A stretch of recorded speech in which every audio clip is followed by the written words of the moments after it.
Use deep confident. महाराष्ट्राच्या कानाकोपऱ्यातील प्रत्येक घडामोडींचं अचूक आणि निर्भीड प्रतिबिंब. ताज्या राजकारणाच्या बातम्या, शिक्षणातील बदल, गुन्हेगारीवर करडी नजर. सत्य, वेग आणि विश्वास यांचा संगम म्हणजे अजिंक्य महाराष्ट्र न्यूज.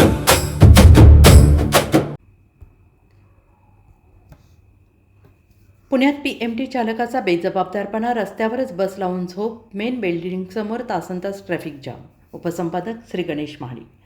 पुणे शहरातील वाहतूक कोंडीचा प्रश्न दिवसेंदिवस गंभीर होत असताना आज दिनांक 17/4/2026 रोजी धक्कादायक प्रकार समोर आला आहे.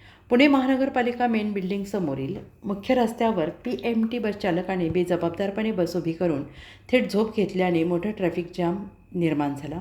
मिळालेल्या माहितीनुसार दुपारच्या वेळेत PMTची बस रस्त्यात उभी करण्यात आली. चालकाने कोणतीही पूर्वसूचना किंवा सुरक्षा उपाय न करता गाडीतच झोप घेतल्याचे प्रत्यक्षदर्शींनी सांगितले. यामुळे दोन्ही बाजूनी वाहनांच्या लांबच लांब रांगा लागल्या होत्या आणि नागरिकांना मोठा मनस्ताप सहन करावा लागला.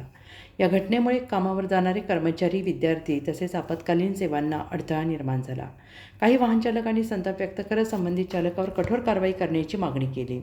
दरम्यान वाहतूक पोलिसांकडून मात्र दुर्लक्ष होत असून अशा प्रकारच्या निष्काळजीपणामुळे शहराच्या वाहतूक व्यवस्थेवर प्रश्नचिन्ह निर्माण झाले आहे. नागरिकांमधून अशी मागणी होते आहे की PMT प्रशासनाने चालकांच्या शिस्तीबाबत कठोर नियम लागू करून अशा घटनांना आळा घालावा.